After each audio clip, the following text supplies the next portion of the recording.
Times news channel देखे आप सभी दर्शकों का बहुत बहुत स्वागत है। मैं हूं रमनदीप कौर। इस वक्त की बड़ी खबर आ रही है प्रयागराज से। क्या है पूरा मामला, देखने के लिए बने रहिए हमारे साथ। एग्रीकल्चर यूनिवर्सिटी शुआर्ट्स में यहां धर्मांतरण के खेल चल रहा था, जिसकी खबर प्रमुखता से वर्ल्ड मीडिया टाइम्स ने दिखाई थी।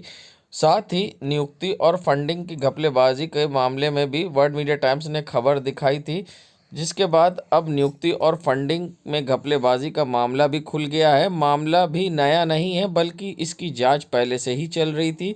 जांच में ये भी साबित हो गया कि शुआर्ट्स के में टीचरों और अन्य लोगों की नियुक्ति में घालमेल तो किया ही गया, साथ ही इंस्टीट्यूट की फंडिंग में भी जमकर घपलेबाजी की गई। आज एसटीएफ ने दोनों ही मामलों में अलग अलग एफआईआर नैनी थाने में दर्ज कराई है। एफआईआर में आरोप है कि शुआर्ट्स में चांसलर और वाइस चांसलर सहित तमाम बड़े पद पर बैठे लोगों ने प्रोफेसर, असिस्टेंट प्रोफेसर और एसोसिएट प्रोफेसर की नियुक्ति मानक के विपरीत कर दी थी और उनके वेतन भी नियम के विपरीत अलॉट कर दिए थे, जबकि ये भी नियुक्ति में अपात्र थे। एसटीएफ ने शुआर्ट्स के कुलपति राजेंद्र बी लाल, कुलप्रतिनिधि जे ओलिवर, नियुक्ति और वित्तीय अनियमितता में शामिल उस समय के पद पर रहे टोटल 11 लोगों पर मुकदमा दर्ज कराया है। शुआर्ट्स के 2 मामलों में 2 एसटीएफ ने एफआईआर करा दी है, लेकिन 3 बड़े मामलों की जांच एसटीएफ अभी भी कर रही है, जिससे साफ है कि शुआर्ट्स के इन अधिकारियों की मुश्किल और बढ़ने वाली है। वहीं 2 अधिकारियों सर्वजीत हावर्ड्स और अशोक सिंह को एसटीएफ ने हिरासत में ले लिया है और उनसे पूछताछ भी कर रही है। ऐसे में सीओ एसटीएफ नवेंदु सिंह का क्या कुछ कहना है, आइए सुनाते हैं। जी, आज कौन सा मुकदमा आप लोगों ने दर्ज कराया है? मेरे द्वारा शुआर्ट्स के खिलाफ करीब 4-5 महीने से 5 बिंदुओं पे जांच की जा रही थी। पहला आरोप इन पर यह था कि अल्पसंख्यक का दर्जा इनको प्राप्त है कि नहीं, इसकी जांच अभी जारी है, वो चल रही है। दूसरा आरोप ये था कि ये फर्जी एफिडेविट देकर माननीय उच्च न्यायालय को गुमराह किए हैं। इस पर माननीय उच्च न्यायालय ने एक जांच करके एफआईआर दर्ज कराया है, जिसकी विवेचना सीबीआई से हो रही है। तीसरा एक ये था कि यूनिवर्सिटी की जमीन को बिना परमिशन के, बिना किसी से अनुमति के हस्तांतरण कर ही नहीं सकते इशू दरबार के लिए, इन्होंने ऐसा किया है। तो इस पर एक प्रशिक्षु डीएम साहब थे, एन गणपति राजू साहब, उनके द्वारा जांच की गई, इसमें दोषी पाया गया, एफआईआर दर्ज की गई और माननीय न्यायालय में विचाराधीन है, लेकिन हाईकोर्ट से प्रोसीडिंग स्टे है, उस पर तमाम कार्रवाइयां चल रही हैं।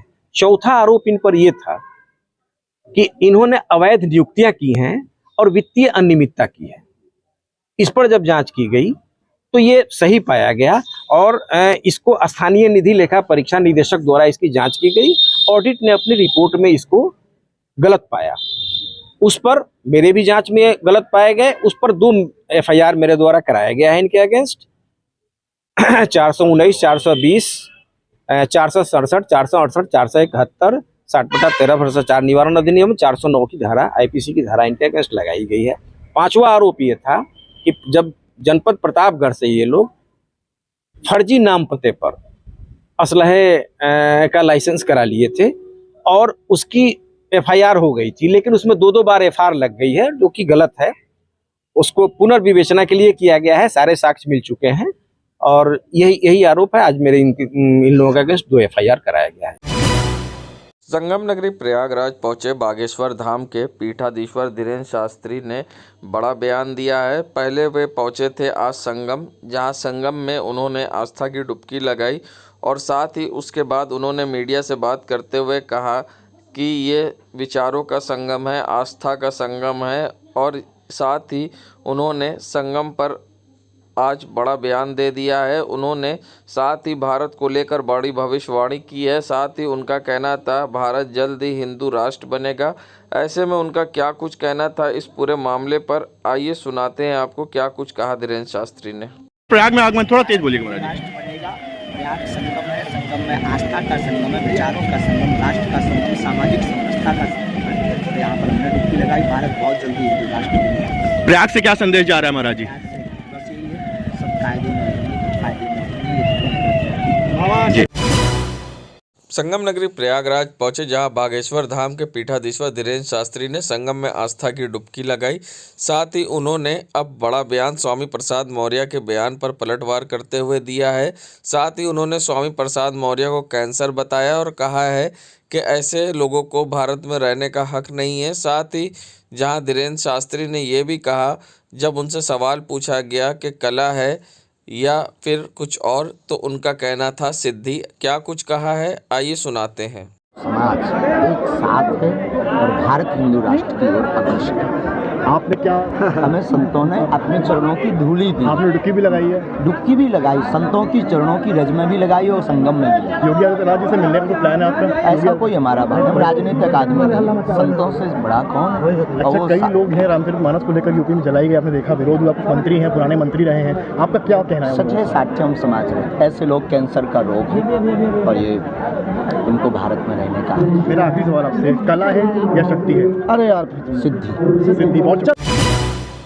जहां कुछ दिन पहले श्रद्धा हत्याकांड चर्चा में आया था और जिसमें आफ्ताब पूनावाला ने श्रद्धा की हत्या कर दी थी, क्योंकि दोनों जन लिविंग रिलेशन में रह रहे थे और किसी बात पर विवाद हुआ था, जो कि श्रद्धा की हत्या आफ्ताब ने की थी। उसी तरह से अब एक मामला प्रयागराज में सामने आया है, जहां 29 जनवरी को दारागंज थाना क्षेत्र में एक महिला की लाश मिलने से हड़कंप मच गया था। पुलिस ने मुकदमा पंजीकृत कर जाँच शुरू कर दी और पुलिस ने खुलासा कर दिया। बता दें, पुलिस ने कौशाम्बी जनपद के रहने वाले मनीष को गिरफ्तार किया है। पुलिस ने बताया कि मनीष और सुनीता पिछले 4 सालों से पति पत्नी की तरह रह रहे थे और प्रयागराज के माघ मेले क्षेत्र में 10 दिन पहले आए हुए थे। वहीं मनीष को इस बात का शक हुआ कि सुनीता किसी अन्य व्यक्ति से बात करती है।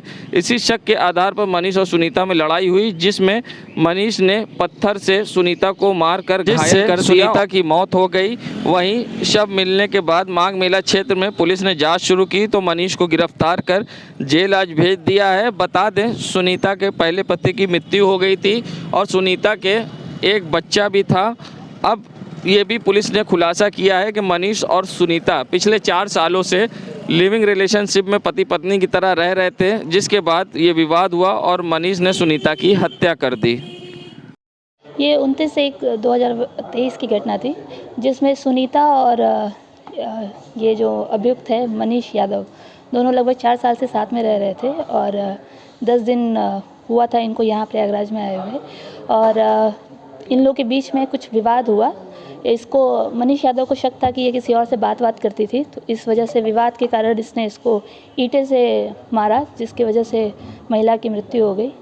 अब इस पे आगे की कार्रवाई की जा रही है। मैम, क्या दोनों लिविंग रिलेशनशिप में रह रहे थे?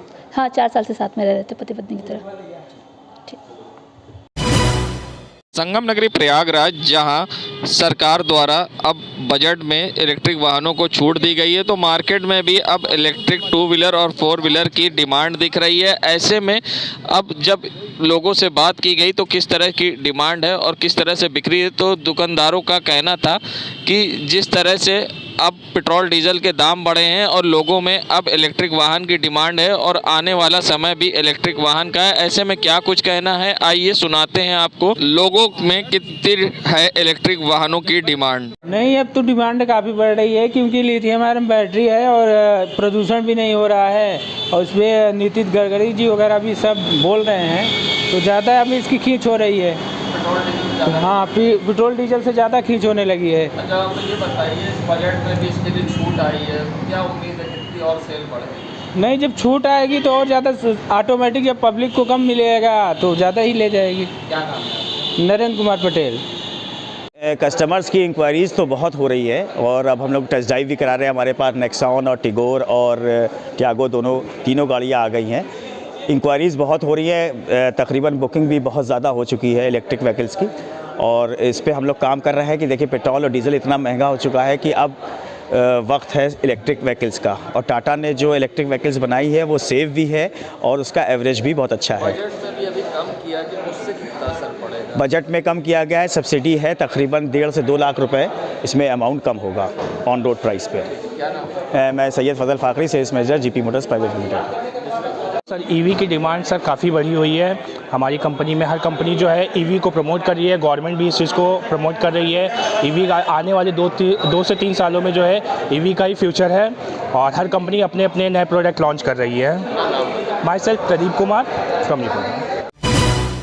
नगरी प्रयागराज में जन सेवा एवं महिला सशक्तिकरण के लिए सत समर्पित प्रख्यात सामाजिक संगठन जूही सेवा संस्थान ने के नेतृत्व में विभिन्न सामाजिक संस्थानों सहित शहर के समाज सेवियों ने विशेष सहयोग से अत्यंत ही गरीब मुस्लिम समाज की बेटी विवाह कार्यक्रम में जाने पर सहयोग किया और राष्ट्रीय एकता का परिचय दिया। ऐसे में जूही सेवा संस्थान की सदस्य और पदाधिकारी जूही का क्या कुछ कहना है, आइए सुनाते हैं। आज यहाँ पे एक अपनी बहन बेटी की शादी के उपलक्ष्य में हम लोग यहाँ पे एकत्रित हुए हैं जी। और हम लोग ये चाह रहे थे कि जिस तरीके से हमारी team anti crime anti corruption Juhi सेवा संस्थान व्यापार मंडल त्रिवेणी संगम जिस तरीके से इस बेटी की मदद करने के लिए यहाँ पे उपस्थित है, ये बहुत ही गर्व की बात है कि आज भी समाज में इंसानियत जिंदा है। और मैं यही चाहूँगी कि अगर ऐसी बेटियाँ हम लोगों के सामने आती हैं तो हम लोग उनकी मदद करने के लिए आगे जरूर आएंगे और हमारी पूरी टीम हमेशा उनके लिए खड़ी रहेगी। और जूही श्रीवास्तव, प्रयागराज। संगम नगरी प्रयागराज जहां रामचरितमानस को लेकर राजनीति गरमाई है तो वहीं अब साधु संतों में भी लगातार आक्रोश दिख रहा है।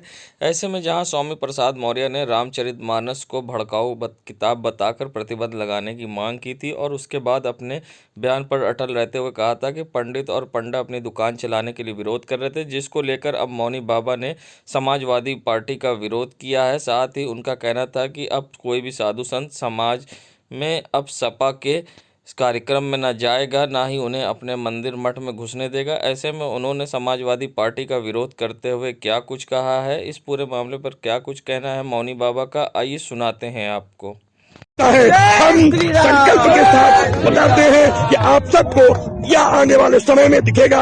हर कल्पवासी, हर नौजवान, हर बेटी, हर छात्र मोर्चे पर आपको मिलेगा, क्योंकि जो राम का अपमान करने वाला है उसे इसका परिणाम भुगतने के लिए तैयार रहना चाहिए। हम लोग अपने मठ मंदिरों में अब इन सपा नेताओं को प्रवेश नहीं करने देंगे और इनके कार्यक्रमों में हम लोग अब जाने से बहिष्कार करेंगे, क्योंकि अगर आप राम को गाली देंगे, गीता को गाली देंगे, रामायण को गाली देंगे, गंगा को गाली देंगे, भारत माता को गाली देंगे, राष्ट्रगान का अपमान करेंगे और उसके बाद उस व्यक्ति का सम्मान करेंगे, हिंदुस्तान ऐसे लोगों का सम्मान नहीं कर सकता है। इसलिए संत समाज ने निर्णय लिया है कि हम लोग इनका चुनाव में बहिष्कार करेंगे। संगम नगरी प्रयागराज कहने को तो स्मार्ट सिटी है, मगर हकीकत गांव से भी बुरे हैं। आप देख सकते हैं शहर के सबसे व्यस्त इलाके मेडिकल चौराहे का नज़ारा है, जहां सड़कों पर आवारा पशु दौड़ते दिखाई दे रहे हैं और सब इन पर किसी तरह का कोई रोक लगाने में नगर निगम नाकाम साबित हो रहा है। नगर निगम अक्सर दावे करता है मगर हकीकत कुछ और ही है, जहां आवारा पशु सड़कों पर खुलेआम गाड़ियों के संग दौड़ रहे हैं, क्योंकि ये स्मार्ट सिटी है जहां आदमी, गाड़ी और आवारा पशु एक साथ सड़क पर चलते हैं। मगर जिम्मेदारों की लापरवाही कहें या अनदेखी, जिसके कारण सिविल लाइन ऐसे पॉश इलाके में आवारा पशु सड़कों पर दौड़ते दिखाई देते हैं। ऐसे में कई बार लोग दुर्घटनाग्रस्त भी होते हैं। जिम्मेदारों की लापरवाही आई सामने, जहां सड़कों पर दौड़ रहे आवारा पशु स्मार्ट सिटी के नाम पर सिर्फ खाना पूर्ति हो रही है और घूम रहे सड़कों पर आवारा पशु। देश दुनिया की खबरों के लिए world media times news channel को सब्सक्राइब करें।